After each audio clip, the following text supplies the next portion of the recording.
Saya mohon maaf. Wallahul muwaffiq ila aqwamit thoriq. Wassalamualaikum warahmatullahi wabarakatuh. Waalaikumsalam warahmatullahi wabarakatuh. Prof. Darmadi, silakan andalan kita.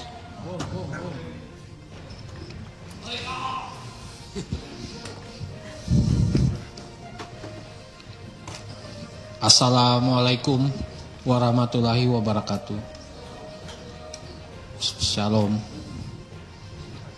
Yang terhormat Profesor Anggia, Profesor Eko, Profesor Adi, Profesor Nurdin Halid, dan Profesor Andre, dan teman-teman dari Pertamina dan jajarannya. Perkenalkan Pak, nama saya Darmadi Durianto, Dapil DKI Jakarta, Jakarta Barat, Jakarta Utara, Kepulauan Seribu. Yang pertama Pak, saya apresiasi saat Bapak minta maaf. Saya nonton habis Pak, pidato Bapak.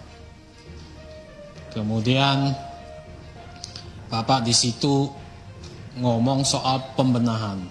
Saya juga senang Pak. Gitu. Saya nggak masuk detail hari ini karena sudah banyak tadi kapoksi saya, bos saya itu Pak Mufti Anam sudah nyampaikan detail habis.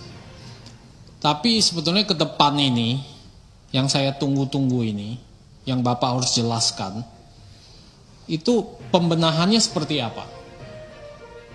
Kayaknya ini kan sudah menggetarkan tadi kasus Pertamina ini,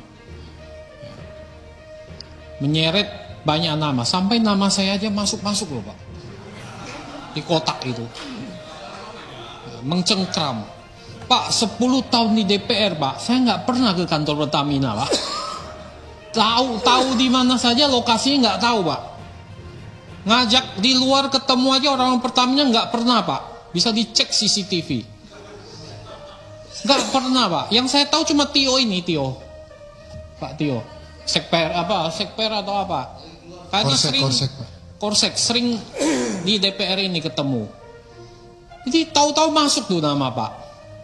Ya. Ada gambarnya lagi ditaruh. Itu nggak tahu buzzer mana, buzzer Pertamina atau apa itu. Ya. Pakai peci. Hari pertama saya memang sudah ngomong pembentukan panja Pertamina di Kompas Live TV. Kenapa saya ngomong begitu Pak? Supaya Bapak diberi kesempatan untuk kasih keterangan sebenar-benarnya di DPR ini. Mari kita berantas. Gitu. Nah sampai sekarang saya nggak tahu sebetulnya strategi pembenahannya Bapak itu apa. Pembaharuan kah? Recycle kah? Ganti pemain kah? Itu nggak ada Pak. Saya percaya Pak Simon Pak, orangnya baik. Simon tuh artinya suka mendengarkan. Ya betul kan? Aloysius itu orang yang suka peduli dan kasih sayang. Simon Aloysius jelas pendengar yang penuh kasih sayang. Jadi orangnya saya yakin dari nurani dan naluri saya bahwa Bapak ini orang benar. Tapi yang saya tunggu ini sekarang langkah pembenahan. Saya nggak bisa nyalain Bapak. Karena Bapak baru masuk jadi dirut. Tapi gebrakan Bapak ini ditunggu Pak. Saya waktu pertama saya udah ngomong, Bapak masuk sarang mafia. Dulu setiap kali RDP Laker selalu saya serang tuh Riva soal mafia gas. Saya pertanyakan itu Pak, di dalamnya mafia gas. Ini dapat Ega ini. Ini penguasa gas LPG 3 kilo. Khusus itu. Nah, saya selalu kritik Pak Riva. Maka hari pertama saya udah ngomong, Pak, ini ruwet nih Pertamina. Betul ruwet ini. Banyak mafianya di dalam. Betul banyak mafianya di dalam. Dan akhirnya terbongkar kan sekarang. Pak. Nah ini tugas Bapak. Jadi tunggu strategi pembenahannya Bapak. Apa strateginya? Ini yang belum Bapak paparkan ke kami. Nanti Bapak paparkan. Seperti apa sih? Apa Bapak hanya ganti pemain? Bersih-bersih, beres-beres. Ini yang kita tunggu. Itu yang pertama Pak. Yang kedua, Saya minta Bapak memperhatikan minimal catatan komisaris utama. Yang lama. Yang viral. Yang puluhan juta orang nonton. Temannya Pak Andre. Itu temannya Pak Andre, Pak. Komut lama itu. Ya kan? Ya. Jadi banyak catatan situ yang saya yakin banyak kebenarannya di sana. Pertama, beliau menyebut tentang e-katalog.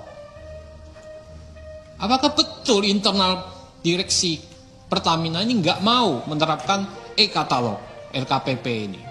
Yang tadi disindir Pak Mufti. Ini catatan pertama, catatan kedua. Apakah betul banyak orang petrol masih di dalam? Bapak mau beresin apa enggak? Orang-orang petrol ini yang mafia dulu ini mau diberesin enggak? Begitu. Atau setengah hati Bapak nggak bisa beresin? Buktinya kemarin Petra bubar, orangnya jadi dirut tuh. Pertamina Patra Niaga. Nah ini masih ada nggak orang-orangnya? Saya dapat info dari orang dalam bahwa ada masih orang-orang Petra dulu di situ. Masih mau nggak Bapak beresin itu? Saya yakin Pak, ini sebenarnya nggak berhenti di sini. Dugaan saya di atasnya masih ada. Dugaan saya nih, saya udah nangkep tuh. Ya, di atasnya masih ada itu. Oh, sepernya udah. Nah ini saya minta, Bapak ini sekarang orang tertinggi di Pertamina. Saya yakin dengan sepenuh hati Bapak bisa beresin. Lulusan Taruna Nusantara. Tegas, tapi peduli dan kasih sayang. Pendengar yang baik, Simon. Aloysius, peduli dan kasih sayang. Wajah Bapak tuh memancarkan banyak kasih sayang. Saya senang dengan wajah Bapak. Jadi itu. Yang ketiga yang disebut pengadaan aditif. Di situ juga ada mafia. Betul nggak ini? Melibatkan orang BPK. Ini kan cerita-cerita dari Komut temannya Andre ini. Yang harus Bapak klarifikasi ke dalam. Nah itu catatan Pak BTP yang sudah viral kemana-mana. Yang ketiga adalah saya punya 5 poin Pak. Mohon jangan dipotong Pak. Soal tuntutan monopoli oleh KPPU. Nanti Bapak jawab. Karena non subsidi itu dimonopoli oleh Pertamina. Ya, melanggar pasal 17 Undang-Undang Praktek Monopoli dan Persaingan Usaha Tidak Sehat. Ini lagi jalan nih selidik. Apakah betul Pak? Bapak jual dengan margin super normal profit, excessive profit 10 kali lipat. Non subsidi. Nanti Bapak jelaskan. Itu menjadi isu.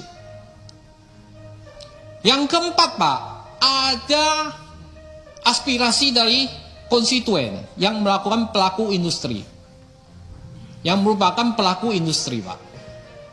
Ini udah sering juga saya lakukan, ya, bahwa kemarin harga gas industri itu kan naik Pak, dari 6,5 menjadi 7 US dollar.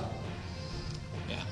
Tetapi itu Januari sampai Maret ini kuotanya hanya 40-50% kan Pak. Selebihnya dikenain surcharge. Berapa Pak? PGN itu 16,77 US Pak. Ini sangat memberatkan pelaku industri Pak. Nah, ada aspirasi dari mereka agar industri ini nggak mati. Industri ini kan setengah mati sekarang ini Pak. Ditambah lagi beban kayak gini, tambah habis Pak. Nah kenapa bisa begitu Pak? Padahal supply Bapak, stok Bapak mungkin banyak ya. Kuotanya hanya 50% yang HGBT itu Pak. Di atas itu kena surcharge 16,77. Benar nggak Pak?